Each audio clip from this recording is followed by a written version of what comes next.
अब हम बात करेंगे क्लास 12th बायोलॉजी में नए टॉपिक इम्प्लांटेशन के बारे में। ठीक है, इम्प्लांटेशन या इसे हम बोलते हैं हिंदी में अंतररोपण। ठीक है, अंतररोपण या इम्प्लांटेशन क्या है, सबसे पहले इसे एक लाइन में हम समझने की कोशिश करें। ध्यान दें, फर्टिलाइजेशन के बाद, ठीक है, फैलोपियन ट्यूब में फर्टिलाइजेशन हुआ है। कैसे हुआ है ये हम सब जानते हैं। ठीक है, फर्टिलाइजेशन के बाद जो जायगोट है, ठीक है, वह जायगोट अब अपनी प्रॉपर ग्रोथ के लिए यूट्राइन कैविटी में उतरता है और यूट्राइन कैविटी की जो एंडोमेट्रियम है, ठीक है, उससे क्या हो जाता है, चिपक जाता है।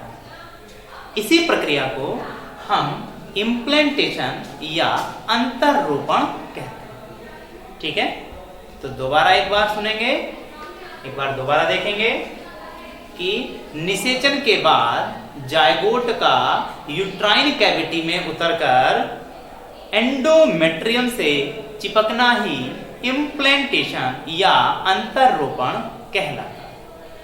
क्लियर है? इस बात को देखते हैं। देखो, इस टॉपिक में बहुत ज्यादा कुछ नहीं है, केवल कुछ बातें याद रखने वाली हैं, उन्हें हम डिस्कस करने वाले हैं। ध्यान देंगे, जब फर्टिलाइजेशन हो जाएगा, ठीक है, फर्टिलाइजेशन हो जाएगा, तो फर्टिलाइजेशन के बाद, ठीक है, फर्टिलाइजेशन के बाद ये एक स्ट्रक्चर बनी है जिसे हमने बोला है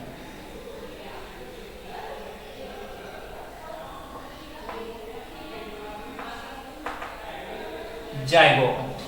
क्लियर है? और जायगोट में हम जानते हैं क्रोमोसोम नंबर कितने होते हैं, 2n। ठीक है, ये एक सेल है, यूनिसेलुलर है। ठीक है, एक सेल है, जायगोट एक सेल वाली संरचना। अब इसी सिंगल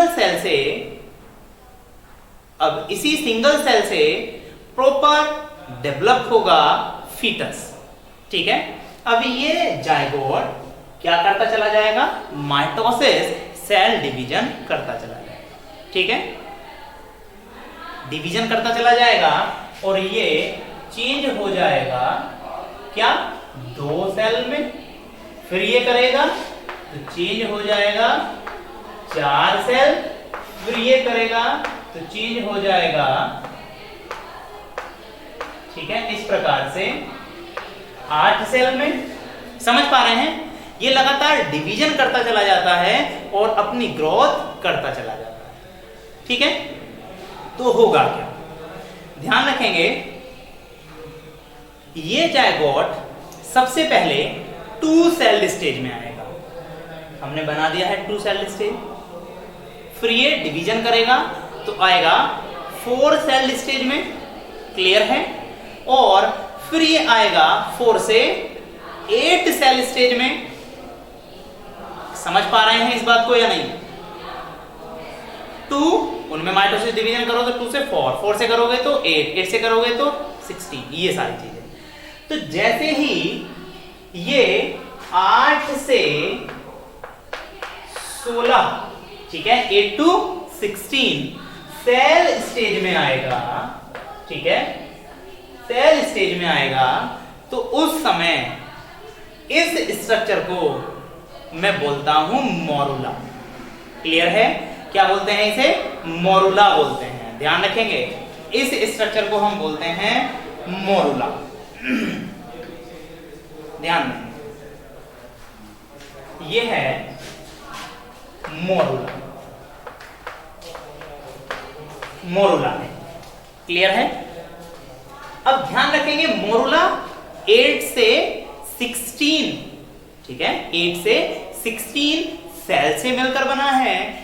इस एक सेल को हम बोलते हैं ब्लास्टोमियर। ठीक है, ब्लास्टोमियर। समझ में आ रही है बात? ब्लास्टोमियर। और ये सारा का सारा जो प्रोसेस है, ध्यान रखेंगे जब ये फर्टिलाइजेशन होता है तो ये जो एक सेल है, ये सेल भी जोना पेल्यूसिडा के अंदर बंद होता है। ठीक है, यहां भी ये दो सेल भी जोना पेल्यूसिडा के अंदर बंद होंगे। लेकिन जैसे ही ये 4, ठीक है, सेल में आएगा तो भी ये जोना पेल्यूसिडा में बंद होगा। जैसे ही ये 8 to 16, ठीक है, या मोरुला कंडीशन में आता है तो ये जोना पेल्यूसिडा क्या होने लगता है? गायब होने लगता है, अर्थात टूटने लगता है। समझ में आ रही है बात? सबको क्लियर है? जोना पेल्यूसिडा क्या होने लगा है? अब टूटने लगा है, गायब होने लगा है। ठीक है, और इसी अवस्था में, इसी स्टेज में, मोरुला स्टेज में, अर्थात जब ये 8 to 16, ठीक है, सेल स्टेज में होता है और ये स्टेज फर्टिलाइजेशन से तीसरे दिन पर आती है लगभग। ठीक है, कौन से दिन पर आएगी? लगभग 3 days बाद। ठीक है, आफ्टर 3 days। और इसी अवस्था में ये मोरुला क्या हो जाएगा? फैलोपियन ट्यूब से नीचे उतरेगा। इस तरीके से हम इसे समझ लें।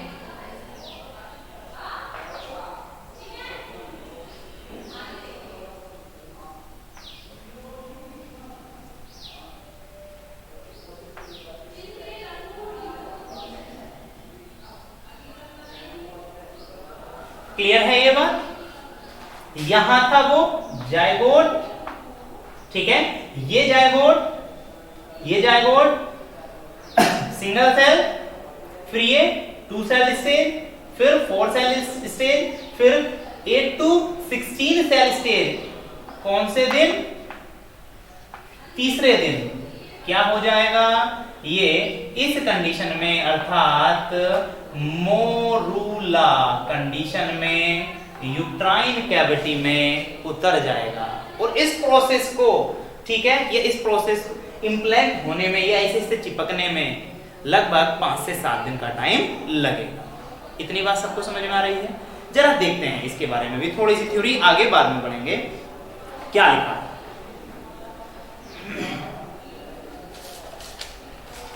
देखो, एनसीईआरटी ने लिखा है समसूत्री विभाजन, माइटोसिस सेल डिवीजन, इसे हम विदलन या क्लीवेज कहते हैं। जायगोट से सब जब सेल डिवाइड होती हैं और अपनी नंबर बढ़ाते हैं तो उस स्टेज को हम माइटोसिस डिवीजन तो है, लेकिन उस अवस्था को हमने क्या बोल दिया है? क्लीवेज बोल दिया है, विदलन या टूटना बोल दिया है। ठीक है, समसूत्री विभाजन की शुरुआत तब हो जाती है जबकि जायगोट, ध्यान रखेंगे इस लाइन को, जबकि जायगोट फैलोपियन ट्यूब के स्थमस से गर्भाशय की ओर बढ़ता है। तो मैंने बताया है, जैसे ये संकीर्ण यानी कि स्थमस से निकलकर आगे की ओर जाना प्रारंभ करेगा, तभी इसमें समसूत्री विभाजन होना शुरू हो जाएगा।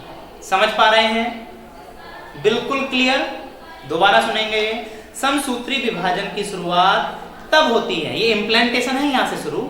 समसूत्री विभाजन की शुरुआत तब होती है जब जायगोट फैलोपियन ट्यूब के संकीर्ण पथ से यूट्रस की ओर बढ़ता है। क्लियर है?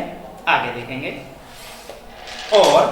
और तब यह 2, 4, 8, 16 संतति कोशिकाओं माने ब्लास्टोमियर बनाता है। देखो जरा, ब्लास्टोमियर रियल में ये एक सेल है, इसके डिवाइड होने से ये 2 सेल बनी, इन्हें भी मैं ब्लास्टोमियर कहूंगा। ये कितनी बनी? 4 बनी, इन्हें भी ब्लास्टोमियर कहूंगा। ये कितनी है? ये सभी संतति कोशिकाएं हैं जिन्हें हम ब्लास्टोमियर कहते हैं। क्लियर है? उसके बाद ध्यान देंगे,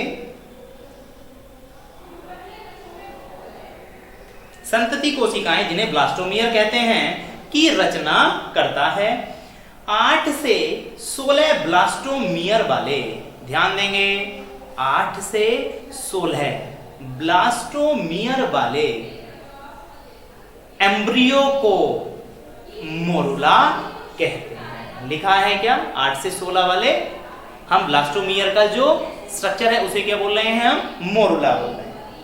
ठीक है, यह मोरुला लगातार विभाजित होता रहता है और जैसे जैसे यह गर्भाशय की ओर बढ़ता है, यूट्रस की ओर बढ़ता है, यह ब्लास्टोसिस्ट के रूप में परिवर्तित हो जाता है। इस बात को समझेंगे। इससे पहली जितनी लाइन मैंने बताई है सारी क्लियर हो रखी हैं, सब समझ में आई हैं। अब ये ब्लास्टोसिस्ट वाली क्या बात आई है, इसके बारे में डिस्कस करेंगे। ध्यान में,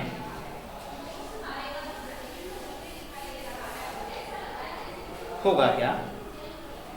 अब ये मोरुला, ठीक है, मोरुला है, मोरुला में जोना पेलुसिडा क्या होने लगा है? गायब होने लगा है। तो अब ये जो सेल हैं, ये ब्लास्टोमियर हैं, ठीक है, इनमें कुछ विभाजन होगा और वो विभाजन उनके कार्य के अनुरूप होगा, जिसे हम श्रम विभाजन बोलते हैं।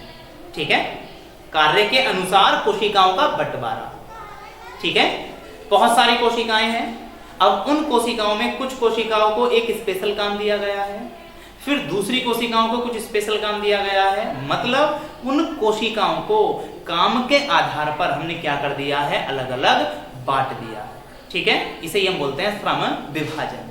तो होगा क्या? अब ये जो ब्लास्टोमियर है मोरुला के अंदर, जोना पेलुसिडा गायब हो चुका है, तो अब ये एक नई स्ट्रक्चर का रूप लेंगे। ध्यान देंगे जरा, अभी ध्यान देंगे।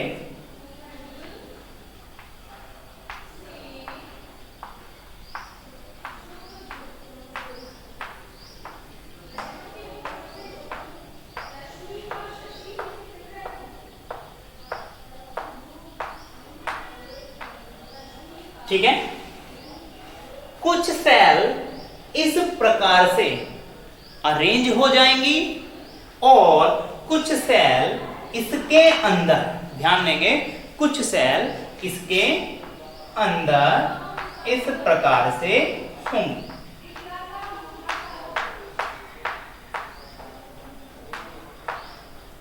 क्लियर है बात? सबको समझ में आ रही है? जोना पेलुसिडा क्या हो चुका था? यहां पर लगभग गायब हो चुका है। ठीक है, इन बाहर वाली सेल्स को हम बोलते हैं ट्रोफोब्लास्ट। इन्हें क्या बोलते हैं हम? ट्रोफोब्लास्ट। ध्यान दो, ट्रोफोब्लास्ट। क्लियर है? और इनर सेल मास, और इसे हम आउटर सेल मास भी कह सकते हैं। क्लियर है बात? इसे हम आउटर सेल मास भी कह सकते हैं। ट्रोफोब्लास्ट। समझ में आ रही इतनी बात? अब यही ट्रोफोब्लास्ट आगे चलकर इंप्लांटेशन के टाइम प्लेसेंटा बनाने में हेल्प करेगा। ठीक है, और ये जो इनर सेल मास है ये प्रॉपर एम्ब्रियो बनाएगा। ये आउटर सेल मास,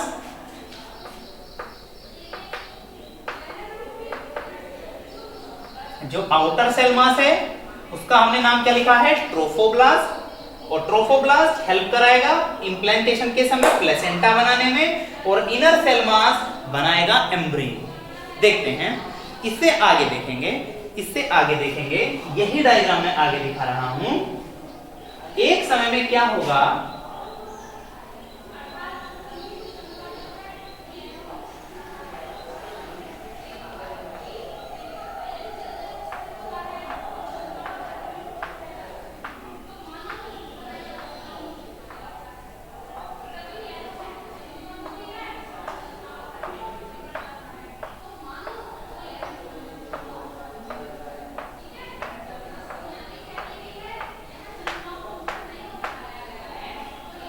ये क्या है भैया? ट्रोफोब्लास्ट। ठीक है, जो इनर सेल मास था, अब ये इनर सेल मास एक साइड में, ठीक है, इनर सेल मास क्या हो जाएगा? एक साइड में आ जाएगा।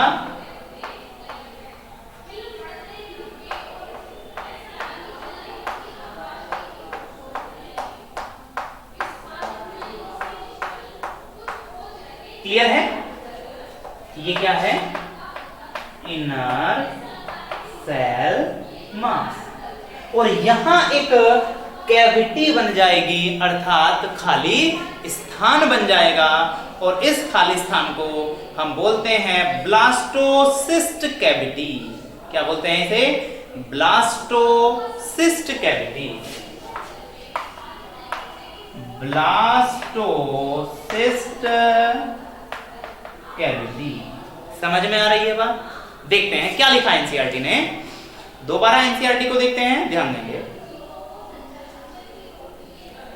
मोरुला लगातार विभाजित होता रहता है, और जैसे जैसे यह यूट्रस की ओर बढ़ता है, यह ब्लास्टोसिस्ट के रूप में परिवर्तित हो जाता है। ठीक है, ब्लास्टोसिस्ट के रूप में परिवर्तित हो जाता है, और ब्लास्टोसिस्ट में ब्लास्टोमियर बाहरी परत में व्यवस्थित हो जाते हैं। ध्यान देंगे, अब ये सारी ब्लास्टोसिस्ट कहला रही हैं। ठीक है, ये ब्लास्टोसिस्ट कैविटी है, ये सब ब्लास्टोसिस्ट हैं। अब ब्लास्टोसिस्ट में इसने बताया है